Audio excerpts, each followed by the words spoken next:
Good morning and welcome to this course, Cybersecurity and Privacy. I want to welcome you and I thank you for signing in for the course, Cybersecurity and Privacy. Today is the day of introduction and therefore we will be breaking the ice and also get to know what the course would contain in terms of content. So, what I would deliver from this course and what I expect you to do as part of this course or the coursework. These are the two main things that we will discuss, but I will also try to motivate you about the topic. So, that is very important when we start.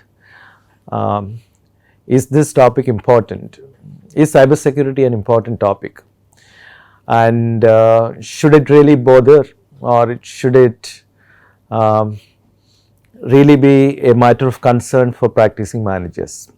Irrespective of what you manage, should managers be concerned about cybersecurity? Okay, and if so, why? That is something that we would try to address in the first session, so that you have a clarity of why one should credit a course, or why one should actually spend so much time going through a 6-credit course to do to understand cybersecurity and privacy. Okay, yeah. So the title is Cybersecurity and Privacy. I just want to know what's your understanding about cybersecurity. So you can just talk about what do you mean when you hear this term cybersecurity. There are two terms, cybersecurity and privacy. So it's an and there. So feel free to talk about it as to what's your understanding. So cybersecurity is more about vulnerability management of the computers and the network system, so that the data whatever is there that gets protected, and there is no unauthorized use of the data without the knowledge of the owner. Okay, good. So you have three keywords. One is data, other is about vulnerability, third is about unauthorized access. Okay, so these are certain key terms that is associated with cybersecurity. Anything else? Any other thoughts on cybersecurity? Okay, what do you think about privacy? That is the second term. See, the title is actually consisting of two key terms, cybersecurity and privacy. Okay, good. So you talked about two things. One is privacy is about me and my data, which I choose to disclose, I choose not to disclose. And the other is the security layer, which exists at some level, some system level. All right. So there are two things, cybersecurity and privacy, and the interface or the intersection between the two is also important. Okay, so how cybersecurity and privacy related? So that is another aspect of the course. Okay, let me actually give you some more background information as we go to get a motivation to understand, is cybersecurity and privacy a current topic, is it an important topic, and is it relevant to managers. Okay. So here is an email I received some time back from the director of IIT Madras, and when you receive an email in your official email box and it's from the top boss, you pay attention to it, right? So his name is written and it's a request, and there is content, of course, to meet him, and of course it ends well, best regards, name and designation, right? So so what should I do to this email? And I know Professor Ramamurthy, he does contact people when he wants to give some specific roles or administrative roles particularly, he did have this habit of calling up people or writing personal emails and doing like this. So this is an instance of that kind. So what should be my response? Check the sender email ID. Yeah? Check the sender email ID. I should check the email ID. The sender email ID. Why should I do that? Because we don't check the sender ID when you get an email from your colleague or from your area head or department head. We just have a lot of communications going on. Can be a case of email spoofing. No, why should I doubt this mail?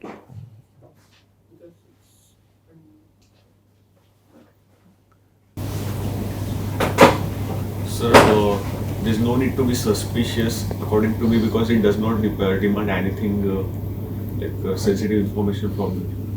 It's just asking you to drop an email. Yeah. But I must tell you, I did check who sent this mail. I got suspicious. Can you imagine what's the source of suspicion? The ITM, that ITM. This is? And this director, this is director. Well, that's okay. No, that's okay. Yeah. It's an internal mail, so this is fine. The signature part is fine. The address, everything is fine. It's a bit informal. Okay. It looks informal. The pattern is different from the other mails that you receive. Okay. Yeah. I agree with you. There is a slight change in the pattern. This is written like a very personal mail. There can be some personal element when people write to you professionally, but more than so, but it's very personal. Can I have a quick, that is also fine, moment, please. Okay. So this doesn't sound professional as you sensed. I also sense, I don't expect him to say, can I have a quick moment with you, right?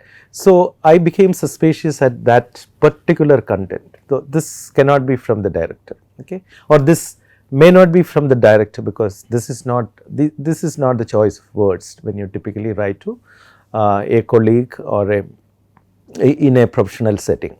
So, and then of course, as you suggested, I decide who is sending this email. Of course, that is the first check all of us can do when we have a doubt. Okay, and I found this email coming from a Gmail, not from the IITM domain, and therefore this is obviously suspicious, and we call this kind of mails as phishing mails. We typically call it phishing mails, but it is not just a phishing mail. Phishing mail all of us get every day. In fact, a lot of junk mail comes asking for our bank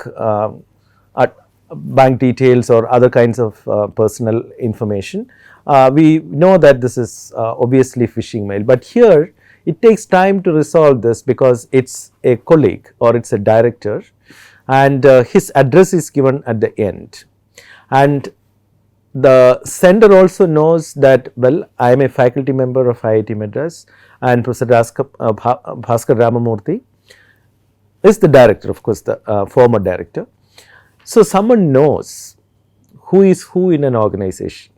Okay, somebody has actually collected background information. Okay, we call it typically social engineering. Okay, so this is social engineering based phishing mails where the chance of one responding to this is much higher. Okay, so not just a phishing mail, someone from Africa writing, I have a lot of funds to transfer, why don't you share your bank account details. We obviously know I don't know anyone out there, but this is from a known circle based on social engineering, and this is called spear phishing. Okay, spear phishing is very specific based on social engineering, where people or the hacker or the hands behind this have done background study. Okay.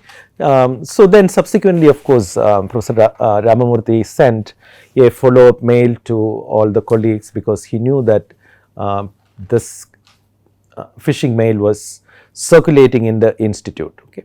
So this is some time back, and this is very recent. Okay. So couple of weeks back, the head of our department wrote again a similar mail. Can you do something for me, right? And here again you see the professor, the proper title of the faculty member, the name, and the signature, you say it's full signature.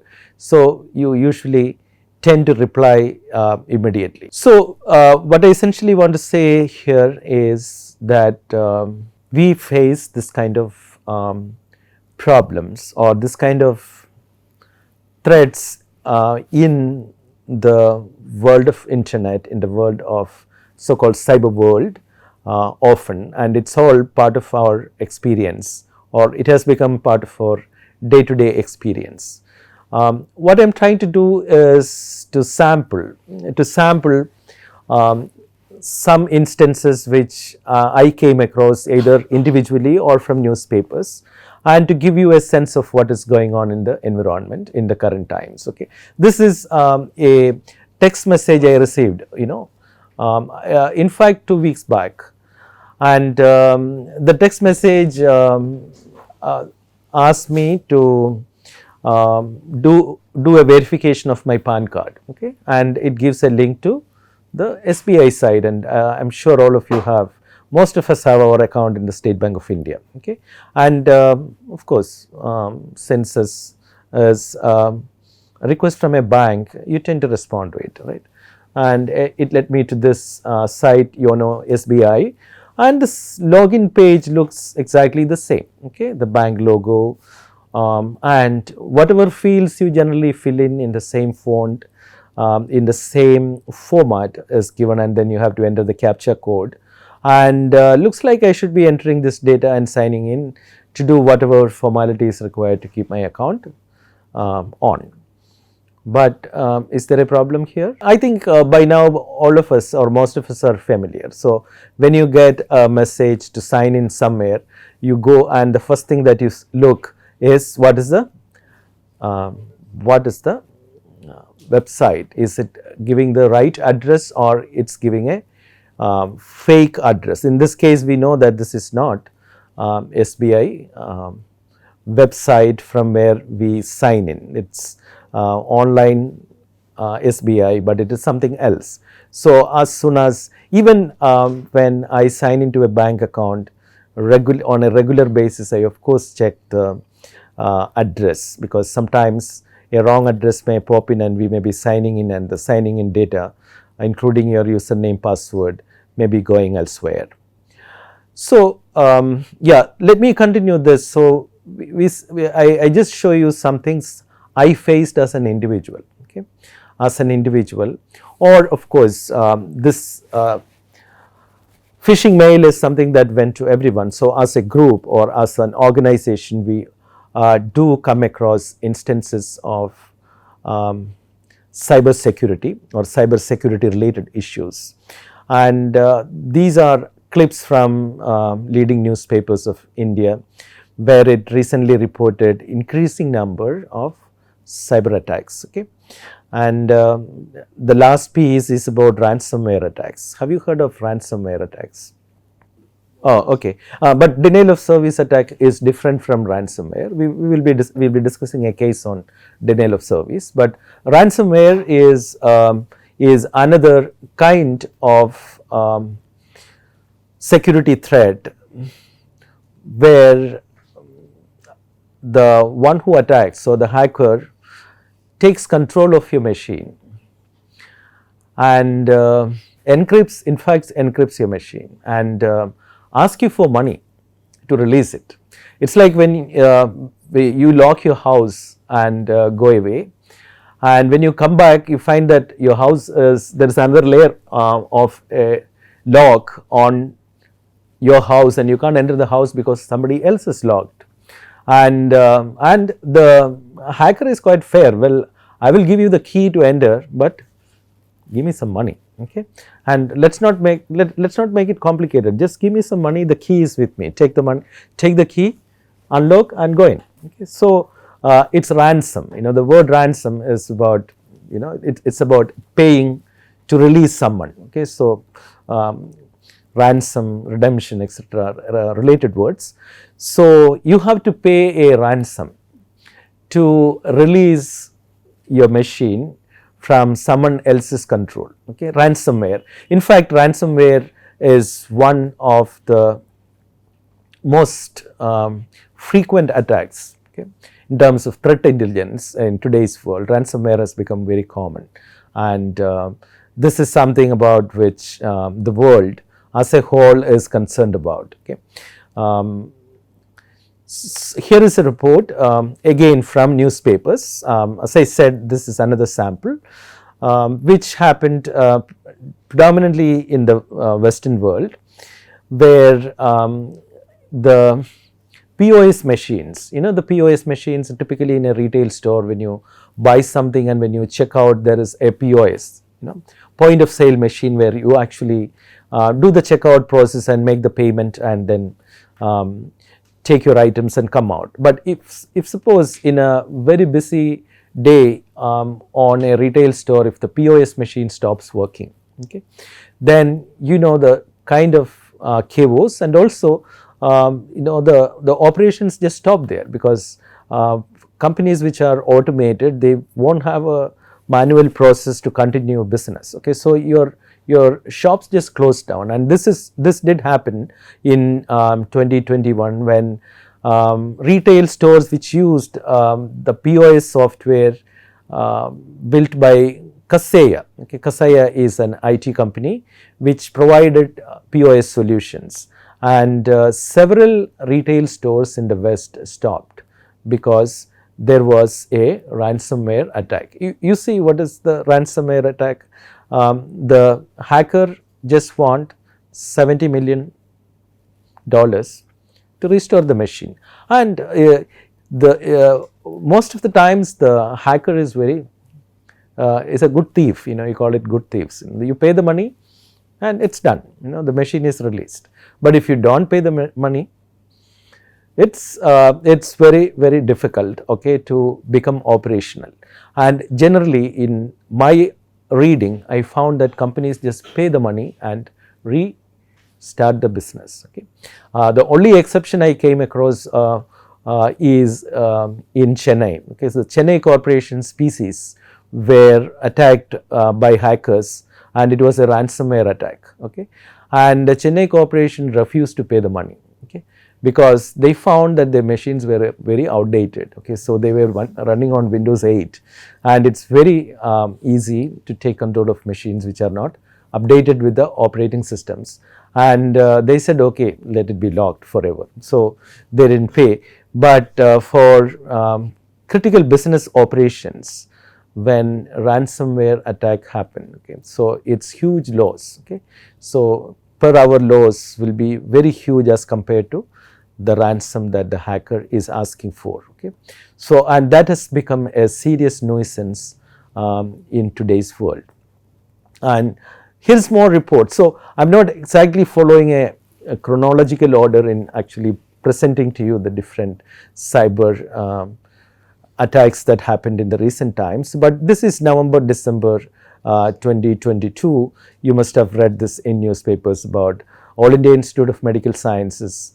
5 servers were hacked by the cyber criminals, and they took control. And the biggest concern when a hospital's data center comes under attack, okay. This is a different type of data. This is healthcare data, okay, and someone takes control or someone gets access, you said unauthorized access, okay. Somebody gets unauthorized access to my personal health data, okay. In India, we may not be so concerned about health data, but health data, when it goes into the wrong hands, has huge implications.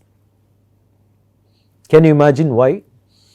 So much so that in the US there is act called HIPAA. Okay, so that relates to healthcare. It's a regulation for healthcare data alone. Why is the world so concerned about healthcare data protection? Can you just imagine and give me some quick answers? Once you have a health condition, so health care data is super sensitive because the person whose health data is leaked, the person actually faces huge embarrassment, okay, and the person also can face losses in an organization, or it may have higher consequence, and that is why the top hospital of the country, when their servers were attacked or came under cyber threat, it became a huge concern, huge national concern. Okay. So we see cyber attack happening in all spheres, all domains. It's not just, we just saw Kirloskar, it's a manufacturing company. We saw AIMS, healthcare. These are all very recent news. So you just open the newspaper, everyday newspaper, this is what I see. There is some piece of information or something that is covered about cybersecurity almost every day. Okay, so we all talk about digital world, digitization, digital India, and so on. So you see a very bright side of how digital technologies are actually enabling the growth of the economy or enabling the country to actually progress, be in the line of progress. We also see alongside a dark side. There is a bright side, very bright side of digital, and there is also a dark side or the dark world that develops alongside, and that is the concern of cybersecurity. Okay, so the world consists of good people and bad people. Okay, so there are bad people in the world who understands the weaknesses or as you use the word vulnerabilities, okay, and can exploit those vulnerabilities very, very well, and cause damage and losses. Okay, the impact of such actions can be very high. Okay, to the extent that the recent, I think this is E&Y report, which is summarized in a newspaper, which shows 91% of the organizations reported at least one instance of cyber